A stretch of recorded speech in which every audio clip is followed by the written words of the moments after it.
के अंदर सभी लोग आते हैं, आए, खाए पिए, मर गए, कुछ मालूम नहीं। हमको कौन पहचानता, कोई भी नहीं। लेकिन हर इंसान का फर्ज होता है कि दुनिया में आके कुछ करना है। सबसे पहले मैं तेलंगाना का हूँ और मैं भी बंजारा ही हूँ। मेरा नाम भाई दीप सिंह है और मैं पवार हूँ। वांकड़ुत हमारे तो तेलंगाना में वांकड़ुत बोलते हैं, शायद इधर पवार में आ जाता है। तो मैं 26 साल 26 ईयर से गुलबर्गा में सेवा करता हूँ, गुरुद्वारे के ग्रंथी। मेरे बच्चे यहाँ पर ही पढ़े हैं चंद्रकांत में। बेटी मेरी ऑस्ट्रेलिया में रहती है, बच्चा मेरा बेंगलोर में जॉब करता है, मैं सेवा करता हूँ। जबकि मेरा खेती बाड़ी है, भैंस है, गाय है, पूरा अपना जो बंजारा समाज का जैसा पहले से हम रहते आ रहे हैं ना, वही समाज का सिस्टम में हमारे घर में है। और मैं मेरी घरवाली से बंजारे में ही बात करता हूँ, दूसरी भाषा में नहीं बात करता हूँ, ठीक है। और जो भी सरदार हो, यहाँ पर जितने भी सरदार हो या कोई भी हो, मैं अपनी जात कभी नहीं छुपाता, ठीक है। मैं बोलता हूँ हद से कि मैं बंजारा हूँ, बंजारे से सरदार बना। सरदार बनने के बाद मैंने वो पढ़ाई की और आज सरदारों का गुरु बना, ठीक है। मैंने 5 साल क्लासिकल संगीत सीखा है, जो कीर्तन होता है, आप देखेंगे पंजाबी पीटीसी पंजाबी में देखो, जो कीर्तन करते हैं वो ऐसी ऐसी स्टेजों पे पूरे इंडिया में, बाहर देश, सब जगह मैं जाके प्रोग्राम किया हूँ। गुरु नानक गुरुद्वारा है, वहाँ पर मैं अभी कीर्तन ही कर रहा था जब फोन करे आप, बीबी नायक जी फोन कर रहे थे, मैं आधे कीर्तन में छोड़ के आया यहाँ पर प्रोग्राम। तो कहने का मतलब आज हमारे पास जितने बंजारे समाज के लोग हैं, बड़े बड़े पोस्ट पे है। ये नहीं बोल रहा मैं कि कोई छोटे मोटे पोस्ट पे है, लेकिन वो बोलते नहीं कि मैं बंजारा हूँ, पता नहीं क्यों, समझ में नहीं आ रहा है। लेकिन बंजारा बोलने से डर लगता है या छोटे हो जाते हैं, मुझे समझ में नहीं आया क्यों। क्योंकि बंजारे जो है वो राजे महाराजे से ऊपर है। जो लकी साहब बंजारा है उसके पास 2-2 हजार 2-2 लाख शस्त्रधारी सैनिक थे, जो महाराजा के पास नहीं रहते। जो महाराजा थे, जो ब्रिटिश था, वो उनसे बात करने के लिए घबराता था। हर चीज, हर काम के लिए लक्की साहब बंजारे से बातचीत करनी पड़ती थी। इतना बड़ा कारोबार था, आज दुनिया में शायद ही कोई हो इतना बड़ा। क्योंकि हम देखते हैं ना आज के समाज में 2-4 लोग अगर घर में आ जाए ना, तो माँ बहन रोटी बनाने के लिए तकलीफ होती है, वो बोलते बाहर से बना बनाए ला लो, एक दिन के लिए रिश्तेदार आए, खा के निकल जाएंगे। लेकिन उस टाइम देखिए आप, लक्की साहब बंजारा जी का काफिला चलता था तो कैसा लंगर बढ़ता होगा, कैसे खाते होंगे लोग। जहां जहां जाते थे वो हर एक 10 किलोमीटर पे किला बना देते थे। देखो ऐसे खाने पीने की चीज, हम तो नेचुरली 1-2 रोटी खा ली, चावल खा लिए, लेकिन जो इंसान मेहनत करता है उसकी खुराक भी बहुत बड़ी रहती है। तो सोचने की बात है, उस टाइम पर कितने लोग एक गाड़ियों में चलते थे, बैल। आज हमारे पास देखिए भैंस, गाय, हमारे परंपरा है हमारे साथ। एक सबसे बड़ी बात, जो बंजारा है गांव में आज भी देखते ना, सिर पे रुमाल बांधी हुई, मूछे रखे हुए, हाथ में डंडा, कंधे पे जो है गमछा जरूर है। ये अपने बंजारे की पहचान है। पगड़ी बांधना बंजारा समाज की पहचान है, लेकिन आज फैशन हो गया। सब लोग हमको पूछते हैं ये दाढ़ी मूछे रखी हुई खराब नहीं लगता। ये परमात्मा की देन है, भगवान की देन है। लक्की साहब बंजारा भी इतने बड़े थे, वो भी काट सकते थे, लेकिन नहीं, ये भगवान की देन है, खुदा की देन, परमात्मा की देन है। आज फैशन में डूब कर हम जो है ये हो जाते हैं। आज बंजारा समाज जो है पीछे क्यों है, आज हम वो बात करेंगे। उनकी महानता तो बहुत बड़ी है। हम स्कूल में जो पढ़ाई करते हैं ना, वो आगे आने वाला टाइम है, उसमें अच्छा इंप्रूवमेंट होना। महात्मा गांधी ने क्या किया, वो सब हमारे को क्या करने का, जो किया कर दिया, खत्म हो गया। हमको क्या करना है, हमारे समाज को, हमारे परिवार को लेके चलना है। हमारे अंदर बहुत सारी थोड़ी थोड़ी कमियां हैं जो बंजारा समाज के अंदर, एक पीने की, एक खाने की बहुत बड़ी कमी है। दारू बहुत पीते। मैं गांव में जब भी जाते हैं, घरों में दारू बनता है, हमारे गांव में दारू और मांस, ये दो चीजों के ऊपर कंट्रोल नहीं है, सही बात बोलते। और मांस आज के टाइम पे हम खुद काट कर नहीं खा रहे, वो हमारा धर्म नहीं है। कभी भी हलाल नहीं खाना। हम क्षत्रिय हैं, हम अपने हाथ से काट के खाना है, लेकिन आज हम हलाल चीज खा रहे हैं। तो लक्की साहब बंजारा के समाज के अंदर गुरु तेग बहादुर जी जो सिखों के 9वें गुरु हुए, उनका जो है औरंगजेब ने हुक्म किया कि जितने भी संसार के लोग हैं उनको मुसलमान बना दिया जाएगा। कश्मीरी पंडितों ने गुरु तेग बहादुर जी के पास जाकर बेनती करी कि गुरु महाराज हमारा धर्म बचाओ। उस टाइम पर गुरु नानक जी के गद्दी पे 9वें गुरु थे गुरु तेग बहादुर। आज उनको गुरु तेग बहादुर हिंद दी चादर बोला जाता है। उस टाइम पर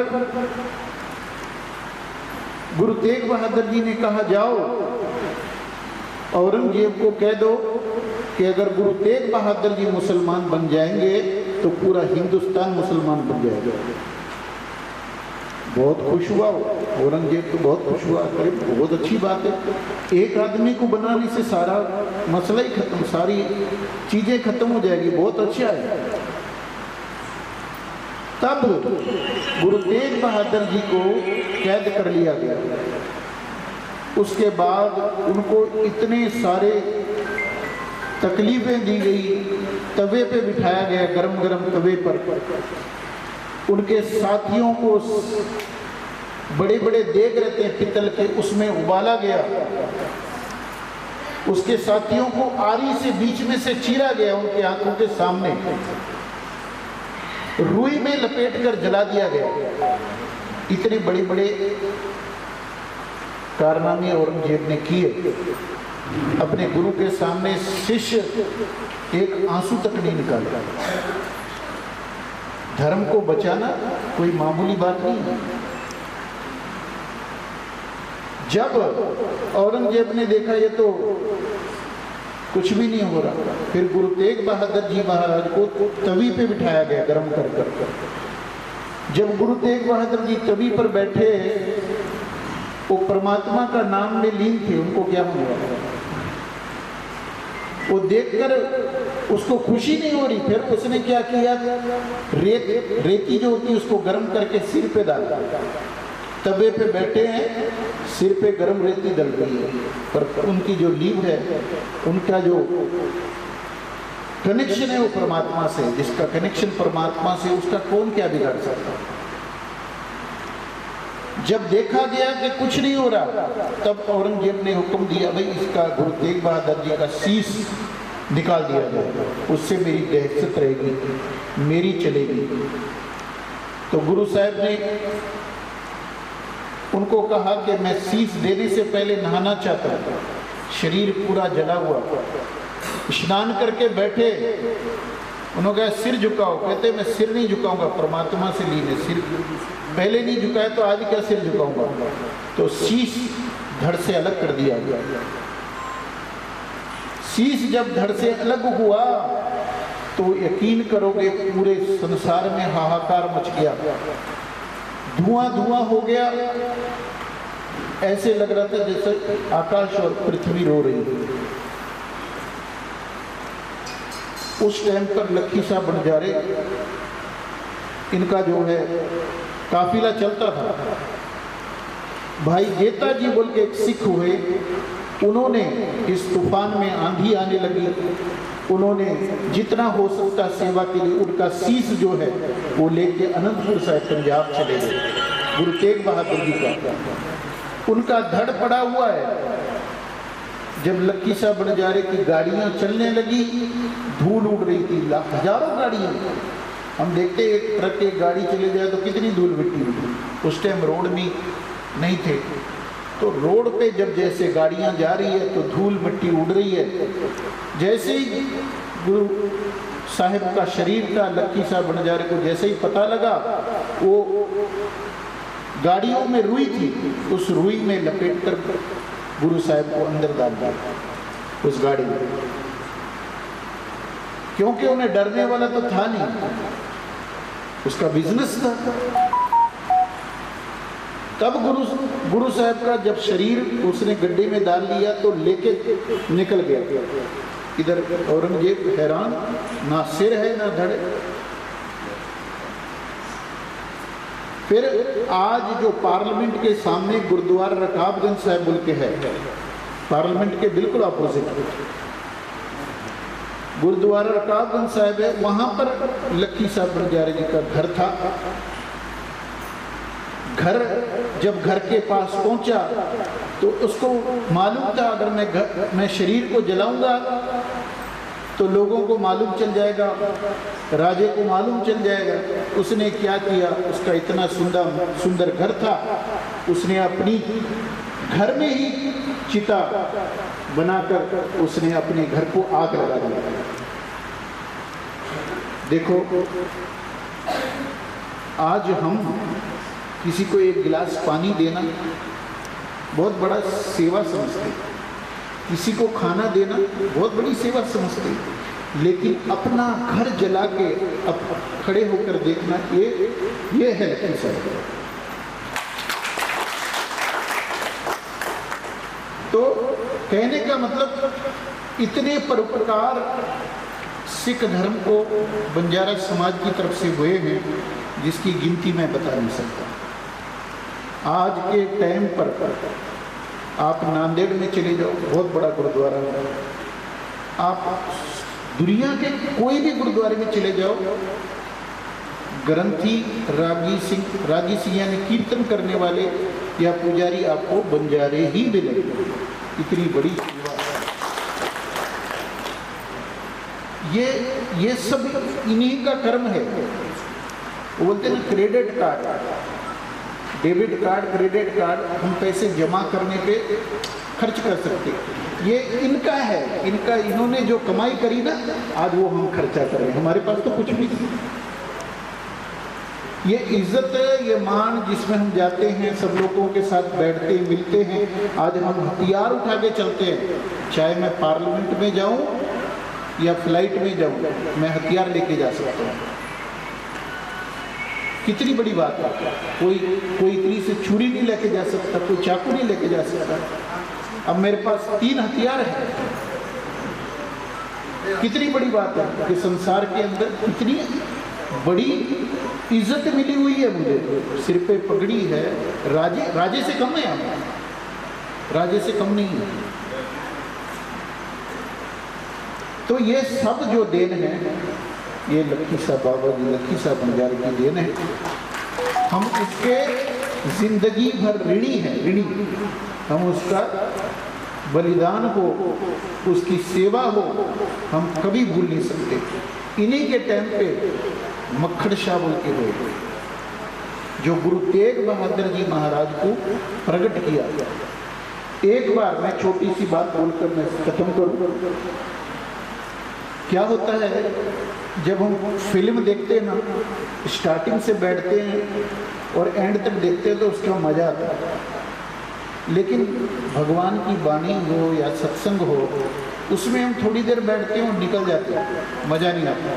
क्यों मज़ा नहीं आता? क्योंकि हमने ना स्टार्टिंग सुनी ना एंडिंग सुनी, और हम परमात्मा के सत्संग से बहुत दूर है। 5-5 अशरफियाँ दी, मन बहुत दुखी हुआ है। वो कहता मैं तो 500 अशरफियों की बात किया था, अगर सच्चा गुरु होगा तो आप ही मंगलेगा। ये उसके अंदर ख्याल आया, गुरु की परख भी तो करनी है। गुरु कौन है कैसे पता लगे?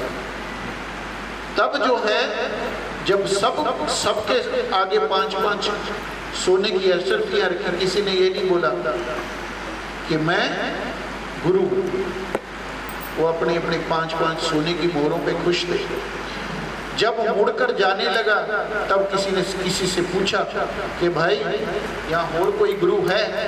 तो गुरु तेग बहादुर जी महाराज जो है धरती के अंदर एक भौरा बोलते जिसको घर बनाकर उसमें तप कर रहे थे।